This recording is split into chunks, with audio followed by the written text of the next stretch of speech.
Assalamualaikum.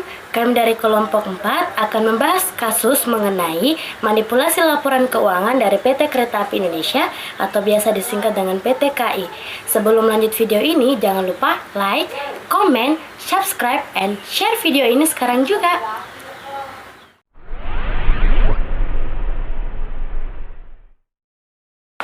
Perkenalkan, nama saya Dea Ananda. Saya akan membahas latar belakang dari kasus manipulasi laporan keuangan PT Kereta Api Indonesia.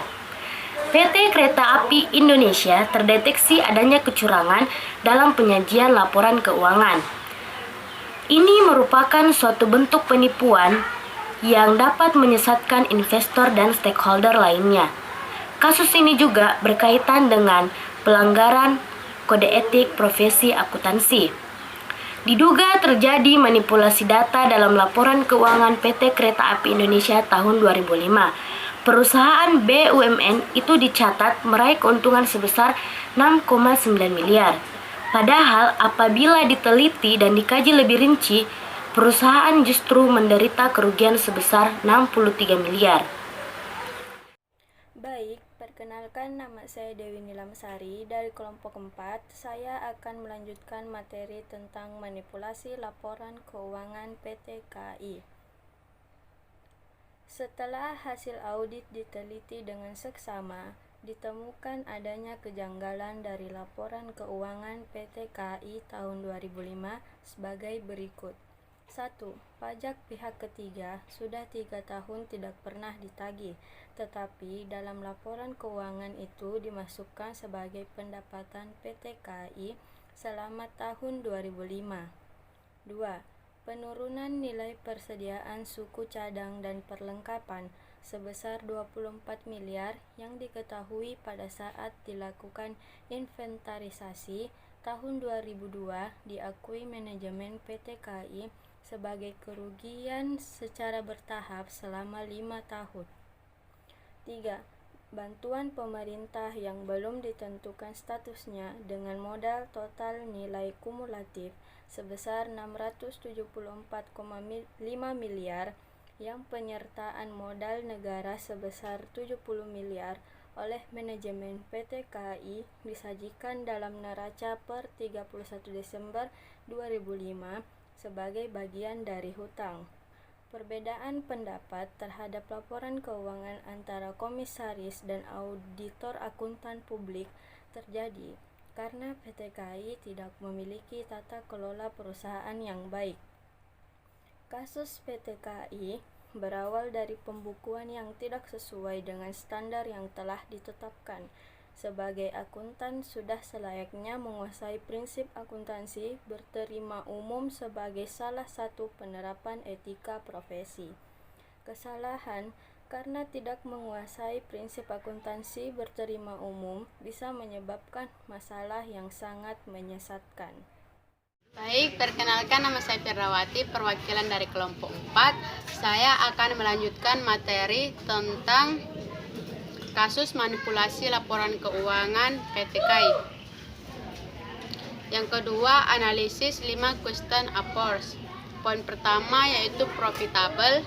Yang pertama, pihak yang diuntungkan adalah manajemen PT KAI karena kinerja keuangan perusahaan seolah-olah baik sejumlah 6,9 miliar. Meskipun pada kenyataannya menderita kerugian sebesar 63 miliar. Tidak tertutup kemungkinan pihak manajemen memperoleh bonus dari laba semu tersebut. Yang kedua, pihak lain yang diuntungkan adalah KAPS, Menen, dan rekan, di mana dimungkinkan memperoleh free khusus karena memberikan opini wajar tanpa pengecualian. Poin kedua yaitu legal.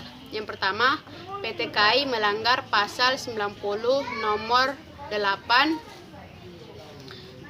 PT KAI dapat dikenakan sanksi sesuai pasal 107 Undang-Undang Nomor 8 Tahun 1995 yang menyatakan setiap pihak yang dengan sengaja bertujuan menipu atau merugikan pihak lain atau menyesatkan Bappepan, menghilangkan, memusnahkan, menghapuskan, mengubah, mengaburkan, menyembunyikan, atau memalsukan catatan dari pihak yang memperoleh izin, persetujuan atau pendaftaran termasuk emiten dan perusahaan publik diancam dengan pidana penjara paling lama 3 tahun dan denda paling banyak 5 miliar rupiah. Baik, perkenalkan nama saya Nurfadila Ramadhani dari kelompok 4. Saya akan melanjutkan materi tentang kasus manipulasi laporan keuangan PT Kereta Api Indonesia atau biasa disebut dengan PT KAI. 2. Kap Esmanan dan rekan melanggar standar profesi akuntan publik atau SPAP. FAIR terbagi menjadi 2. FAIR, perbuatan manajemen PT KAI merugikan publik atau masyarakat dan pemerintah. Pertama, publik investor dirugikan karena memperoleh informasi yang menyesatkan sehingga keputusan yang diambil berdasarkan dengan informasi keuangan PT KAI menjadi tidak akurat atau salah. 2. Pemerintah dirugikan karena dengan rekayasa keuangan tersebut maka pajak yang diterima pemerintah lebih kecil. Right juga terbagi menjadi 2. Yang pertama itu hak-hak publik dirugikan karena investor memperoleh informasi yang menyesatkan sehingga keputusan yang diambil menjadi salah atau tidak akurat. 2. Pemerintah dirugikan karena pajak yang diterima pemerintah menjadi lebih kecil. 3. Prinsip etika yang dilanggar. Selain akuntan eksternal dan komite audit yang melakukan kesalahan dalam hal pencatatan laporan keuangan, akuntan internal di PT KAI juga belum sepenuhnya menerapkan 8 prinsip etika akuntan. Dari ke-8 prinsip akuntan yaitu tanggung jawab profesi, kepentingan publik, integritas, objektivitas, kompetensi dan kehati-hatian profesional, kerahasiaan, perilaku profesional, dan standar teknis. Prinsip-prinsip etika akuntan yang dilanggar antara lain: 1. Tanggung jawab profesi, 2. Kepentingan publik, 3. Integritas, 4.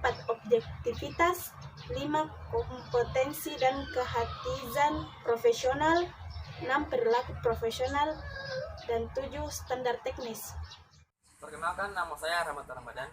Saya dari kelompok 4 akan melanjutkan materi tentang manipulasi laporan keuangan PT Kereta Api Indonesia atau biasa disingkat dengan PT KAI. Rekomendasi agar kasus serupa tidak terulang.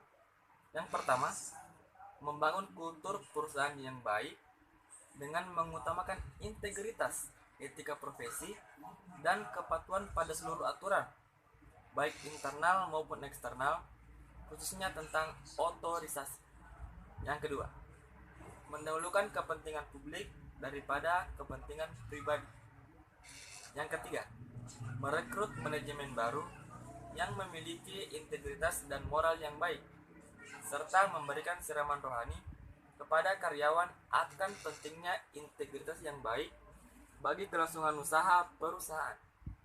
Yang keempat, memperbaiki sistem pengendalian internal perusahaan. Ya, sekian dari kami. Wassalamualaikum warahmatullahi wabarakatuh.